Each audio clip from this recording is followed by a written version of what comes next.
ನಮಸ್ಕಾರ. ಸಾರಾ ಗೋವಿಂದು ಕನ್ನಡ ಪ್ರತಿಷ್ಠಾನ ಈ ಸಂಸ್ಥೆ ವತಿಯಿಂದ ಚಿತ್ರರಂಗದಲ್ಲಿ ಅಭೂತಪೂರ್ವ ಸಾಧನೆಯನ್ನು ಮಾಡಿದಂತಹ ಹಿರಿಯ ಕಲಾವಿದೆ ಶ್ರೀಮತಿ ಎನ್ ಲಕ್ಷ್ಮೀದೇವಿ ಅವರಿಗೆ ಪ್ರತಿಷ್ಠಾನದ ವತಿಯಿಂದ ಕನ್ನಡ ಶ್ರೀ ಪ್ರಶಸ್ತಿಯನ್ನು ನೀಡಿ ಗೌರವಿಸಲಾಯಿತು. ಸಾರಾ ಗೋವಿಂದು ಕನ್ನಡ ಪ್ರತಿಷ್ಠಾನ ಉದ್ಘಾಟನೆಯಾದ ಮೊದಲ ಪ್ರಶಸ್ತಿ ವಿಜೇತೆಯೇ ಶ್ರೀಮತಿ ಎನ್ ಲಕ್ಷ್ಮೀದೇವಿಯವರು.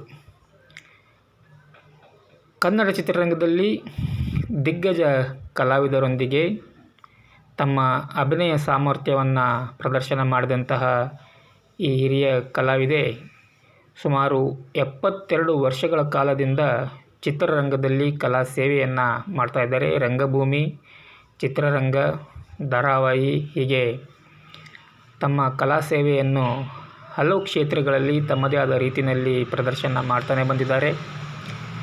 72 ವರ್ಷ ಅಂದರೆ ಸುಮಾರು 7 ದಶಕಕ್ಕೂ ಹೆಚ್ಚಿನ ಕಾಲ ಕಲಾ ಸೇವೆಯನ್ನು ಮಾಡ್ತಾ ಬಂದಿರುವಂಥ ಎನ್ ಲಕ್ಷ್ಮೀದೇವಿಯವರಿಗೆ ಕನ್ನಡ ಶ್ರೀ ಪ್ರಶಸ್ತಿಯನ್ನು ನೀಡಿ ಗೌರವಿಸುವಂಥ ಸಂದರ್ಭದಲ್ಲಿ ಚಿತ್ರೋದ್ಯಮದ ಹಲವು ಗಣ್ಯರು, ನಾದಬ್ರಹ್ಮ ಹಂಸಲೇಖ ಅವರು, ಬರಗೂರು ರಾಮಚಂದ್ರಪ್ಪನವರು, ಎಸ್.ಎ. ಚೆನ್ನೇಗೌಡರು, ಹಾಗೆಯೇ ಎಸ್.ಎ. ಗೋವಿಂದರಾಜ್, ಹಾಗೆ ಚಿತ್ರೋದ್ಯಮದ ಹಲವು ನಿರ್ಮಾಪಕರು, ತಂತ್ರಜ್ಞರು, ಕಲಾವಿದರು ಹೀಗೆ ಬಹಳಷ್ಟು ಜನರು ಈ ಕಾರ್ಯಕ್ರಮದಲ್ಲಿ ಭಾಗಿಯಾಗಿದ್ದರು. ಸಾರಾ ಗೋವಿಂದು ಕನ್ನಡ ಪ್ರತಿಷ್ಠಾನ ಹಲವು ಕನಸುಗಳನ್ನು, ಗುರಿಗಳನ್ನು ಇಟ್ಕೊಂಡಿದೆ. ಸಮಾಜ ಸೇವೆ ಮಾಡಬೇಕು, ಚಿತ್ರರಂಗದಲ್ಲಿ ಸೇವೆ ಮಾಡಬೇಕು. ಹಾಗೆಯೇ ಇದೀಗ ಈ ದಿನ ಈ ಕ್ಷಣ ಸಾರಾ ಗೋವಿಂದು ಕನ್ನಡ ಪ್ರತಿಷ್ಠಾನ ಶ್ರೀಮತಿ ಎನ್ ಲಕ್ಷ್ಮೀದೇವಿ ಅವರಿಗೆ ಸಾರಾ ಗೋವಿಂದು ಕನ್ನಡ ಶ್ರೀ ಪ್ರಶಸ್ತಿಯನ್ನು ನೀಡಿ ಗೌರವಿಸಲು ಬಹಳ ಹೆಮ್ಮೆ ಮತ್ತು ಸಂತೋಷವನ್ನು ಪಡುತ್ತಿದೆ. ಜೋರಾದ ಚಪ್ಪಾಳೆಯನ್ನ ನೀಡೋಣ.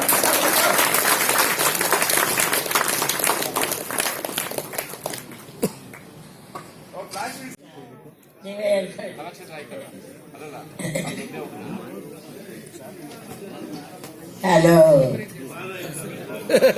ನನ್ನ ಪ್ರೀತಿಯ ಕಲಾಭಿಮಾನಿಗಳಿಂದ ಅವತ್ತಿಂದ ಇವತ್ತುವರೆಗೂ ನನ್ನ ನೀವು ಸಾಕ್ತಾನೇ ಇದ್ದೀರ ವಿನಃ ನೀವು ಸಾಕದೇ ಇದ್ರೆ ನಾನು ಎಲ್ಲಿರ್ಬೇಕಾಗಿತ್ತೋ ಏನೋ ಗೊತ್ತಿಲ್ಲ.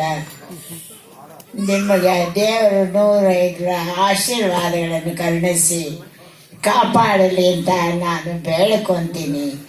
ಇನ್ನು ಮುಂದೆ ಕಲಾವಿದರು ಬಂದರು ಅವರಿಗೆಲ್ಲ ನೀವು ಸಹಾಯ ಮಾಡಿ, ಪ್ರೋತ್ಸಾಹ ಮಾಡಿ, ಅವ್ರನ್ನೂ ಕಲಾಭಿಮಾನಿಗಳನ್ನಾಗಿ ಮಾಡಬೇಕು ಅಂತ ನಾನು ತಮ್ಮಲ್ಲಿ ಬೇಡ್ಕೊತೀನಿ. ಈಗಲೂ ನನ್ನೇನು ಬಿಟ್ಟಿಲ್ಲ, ನೀವು ಅದು ಇದು ಮಾಡಿಸ್ತಾನೆ ಇದ್ದೀರ. ಅದೇನು ಸುಮ್ಮನೆ ಕೂತಿಲ್ಲ. ನಿಮ್ಮ ಪ್ರೀತಿ ವಿಶ್ವಾಸ ನನ್ನ ಎಲ್ಲಿವರೆಗೂ ಬಿಡ್ತಾನೆ ಇಲ್ಲ. ಎಲ್ಲಿವರೆಗೂ ಬಿಡುತ್ತವ್ರೆ ಅಲ್ಲಿಗೆ ನನ್ನ ಕಲೆ ಎಲ್ಲ ಕೊನೆ ಆಗೋದು.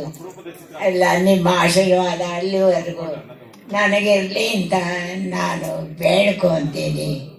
ನನ್ನ ಮೊಮ್ಮಗಳು ಒಬ್ಬಳು ಪಾರ್ಟ್ ಮಾಡ್ತಾಳೆ.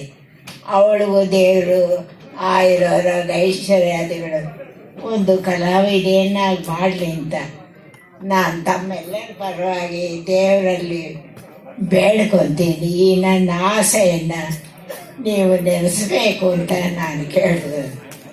ನಮಸ್ಕಾರಗಳು ತಮ್ಮೆಲ್ಲರಿಗೆ. ಬೇಜಾರಾಗಿದ್ರೆ ಕ್ಷಮಿಸ್ಬಿಡಿ ಅಲ್ವಾ.